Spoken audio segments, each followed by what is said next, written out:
Le mercredi 7 juin, alors que l'Hermione navigue au large de la pointe orientale de Long Island, la vigie signale 4 voix au vent de la frégate. J'ai reconnu un sloop de guerre, un schooner, un séno et un bâtiment à 3 mâts que j'ai jugé frégate. Ce sont à coup sûr des Anglais. La touche relève immédiatement le défi. Branle-bas le combat. Le bord s'anime, la touche, entourée de ses officiers et de sa maestrance, suit attentivement l'évolution des 4 voiles. La frégate anglaise et ses bâtiments de découverte manœuvrent. Ils suivent maintenant le même cap que la frégate française. Sur ordre, les gabiers se précipitent dans la mâture pour relever les basses voiles et les carguer sur les berges. Ils doublent les manœuvres. Le pont de la batterie est dégagé de tout ce qui l'encombre. Les hamacs au crochet sont roulés rapidement dans les bastingages. Les canons, arrimés à la serre, sont libérés et pointés par les sabords. Les bailles, remplies d'eau, sont disposées à côté de chaque appui. Elles serviront à rafraîchir les écouvillons destinés à nettoyer le canon. Le maître canonnier a démonté les cloisons de la Sainte-Barbe et remet aux servants de l'artillerie les poires de poudre fine qui serviront à garnir la lumière des canons.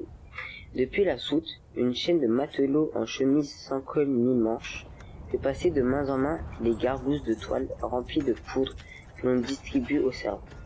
Depuis, débouchant à côté du grand mât, sont remontés les boulets que l'on dépose dans de petits parcs pour éviter qu'ils ne roulent.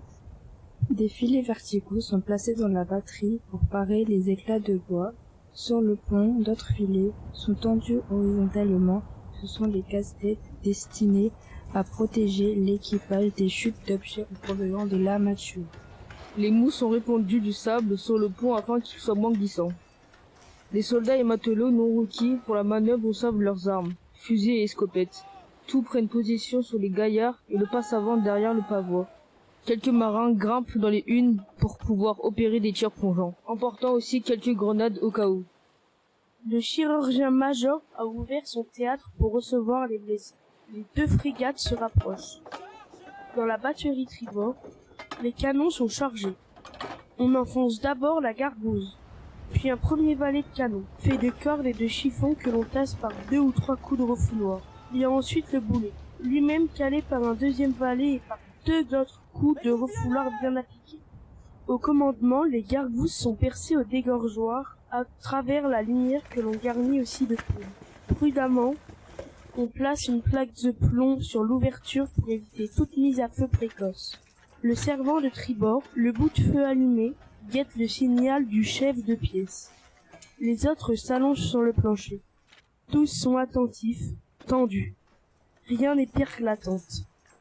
Dernière sauvegarde. On grée un filin de ceinture de combat à hauteur de la flottaison où on pourrait s'accrocher ceux qui seraient précipités à l'eau. J'ai reconnu ce bâtiment pour une frégate de 15 sabords en batterie, dont 14 étaient garnis de canons et elles en avaient sur son gaillard, depuis l'extrémité de son arrière jusqu'au grand mât. Il s'agit de l'Iris, forte frégate de 32.